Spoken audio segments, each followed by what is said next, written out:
Репутация. Вещь спорная. Одни могут считать конкретного ютубера безупречным, другие хейтят. Также популярность. Чем ты известнее, тем больше внимания к твоим косякам. Но кто-то скандалит больше, кто-то меньше. Я собрал популярных ютуберов и отсортировал от лапочек до конкретных громил. Не факт, что поставил объективно, так как даже меня некоторые хейтили из-за названий. Я подписывал ролики не как что стало с ютубером, а как кто-то все потерял. И за это название придирались. Хотя в ролике все понятно и кликбейта не было. Так что дисклеймер, что не хотел никого обидеть, муси-пуси, погнали. Паиньки. Начну с категории ютуберов, которые имеют чуть ли не идеальную репутацию. Утопия, Куплинов, Топлес, Винди, Мармок и другие. Они не были замечены в крупных конфликтах, да и занимаются только контентом. Ведь о их личной жизни мало известно, плюс даже коллабы делают редко. Возможно, эта сосредоточенность именно на видосах и позволяет сохранять репутацию. Хорошо это или плохо, а каждый решает сам. Мистер Бист. Многие бы приписали тоже к паинькам, но проколы у него были, хоть и притянутые. Потому что ролики стабильно за 100 миллионов собирают, да и сам он много внимания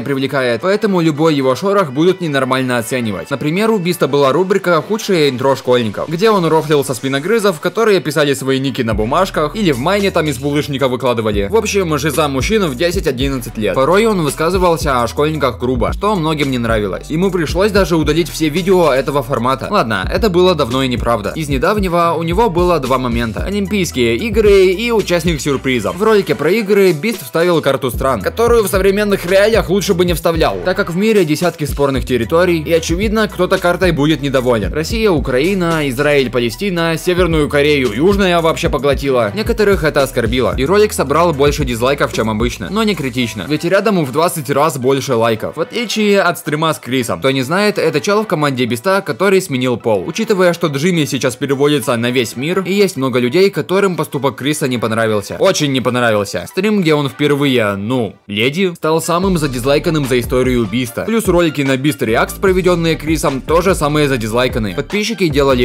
эдиты, где хейтили Криса. Некоторые говорили, что из-за него Бист получит кучу проблем, но по итогу все норм. К Крису привыкли, да и по характеру он не особо изменился. И в целом люди, не знающие команду Биста, думаю, не обращают на это внимания. Но рекорд по дизам все же он побил. Однако были еще проблемные участники. Мэтт Тернер, бывший монтажер Джимми. Он выложил твит, где жаловался на Биста, что он на него орал, доводил до слез и в целом душевно калечил. Твит сразу вызвал вопросы, так как из десятков монтажеров никто не жаловался на подобное. Плюс он записывал ролик после увольнения, где наоборот хвалил Биста. В общем, вскоре Мэтт записал видео, где признал вину. Были похожие случаи с уволенными членами команды, но там ситуация схожая. Нет доказательств, да и из 1000 сотрудников понятно, что найдется парочка, которая будет жаловаться. Поэтому для своей известности Бист держится молодцом. Хотя даже это некоторым не нравится, так как некоторые говорят, что вот раньше он был настоящим, а сейчас как из рекламы. И тоже странная претензия. Он даже сейчас в роликах над чужими матерями рофлит. И в целом это похоже на «раньше было лучше» от 16-летних старперов. В общем, репутацию Бист сохраняет умело. А4. Спросите, а почему он стоит так высоко? Его же пол ютуба хейтит, но скажу нет. Больше половины хейта к нему вызвано плагиатом, из-за чего он даже с неконфликтным Бистом конфликтил, параллельно получая хейт от других западных ютуберов. А в ру-сегменте на него огрызнулся Мамикс, опять же из-за плагиата. Со стороны может показаться странным, потому что плагиат у многих можно найти. Но у Влада он очень наглый. От превью, где он порой просто головы перефотошапливает, до одинаковых сцен в видео. И это учитывая, что он топ-1 СНГ. Но плагиат триггерит аудиторию только старше лет 10-12. Микрочелики, думаю, и не догадываются, что он что-то крадет. То же самое касается халтуры в его роликах. За что цеплялся Мамикс в постах, что А4 использует не все суммы и материалы, указанные в названии. И когда А4 сравнивали с Бистом. Правда, сравнивал себя сам Влад, говоря, что он снимает реально качественно, а эти американцы даже и рядом с его контентом не стоят. Тут без комментариев. Но все контрится тем, что канал рассчитан на детей, а им на халтуру и плагиат все равно. А то, что он не по-настоящему разыгрывает Ламборгини, не покупает настоящий остров, как Бист, на это бы не обращали внимания, если бы он просто не плагиатил. Или хотя бы не так нагло, а без этого конфликтов у него немного. Поэтому и стоит так высоко. Каша. Ютубер-стример, выстреливший на черном юморе. Уже звучит скандально, так как некоторым такое не нравится. Еще его контент часто называют трэшовым, а у такого тоже есть хейтеры. Но при этом репутация у него более-менее. Так он выступает против рекламы азартных игр. Многих он сподвигал, чтобы они тоже это не рекламили. Конфликты у него хоть и случаются, но зачастую их начинает не сам Каша. И в целом вне образа он кажется добрым. В последнее время у него и черного юмора стало меньше, что уже не понравилось тем, кто это любит. Некоторые начали говорить, что Каша скатился, но как по мне, это просто эффект раньше было лучше. В общем, тут как у Биста. Многие бы на их месте имели репутацию намного хуже. Маразм. Ютубер, резкие высказывания. Может на ровном месте засрать или захвалить что-либо. Например, недавний ролик про цифровой цирк, где больше половины видео засирал мульт, за что получил много дизов и тему для ролика. Но при этом не сказать, что маразм прям скандальный, скорее эмоциональный, так как бывает на эмоциях сразу озвучивает мысли, а когда взгляд более трезвый становится, может говорить другое, за что некоторые обвиняют его в лицемерии. Но все же, после одного из разоблачений, после которого от маразма аж отписки пошли, он стал высказываться менее агрессивно. Стоит еще упомянуть его клона. Это челы, делающие схожий контент. Тут самый скандальный — это мой давний знакомый Тупизм. Относительно других это небольшой ютубер, при этом у него были конфликты с Никоглаем, Келем, Игорем Линком, Зио и рядом других ютуберов. Даже с маразмом. Он от Тупизма публично отрекся после очередного конфликта. Вот что он сам думает об этом. У других клонов тоже были конфликты, все разбирать не буду. Да и сейчас у них, как и у маразма, скандалов стало меньше. Ивангай. Я особо политику не затрагивал, ведь там конфликты в основном из-за разных взглядов, а не скандальности человека. Но Ивангай исключение. Поначалу он адекватно высказывал позицию, а после не стал сдерживаться и радикально высказывался о России, что многим россиянам, составляющих большую часть аудитории, ну, не понравилось. От Ивангая за 2 года отписалось более 1 миллиона человек. Не помню, чтобы у кого-то в РУ-ютубе было больше отписок, а дизлайками заросли даже не агрессивные ролики. И тут сыграла роль именно токсичность, а не взгляды. Например, Сливки Шоу с такой же позицией записывал политические видео, но от него не было агрессии, и хейт он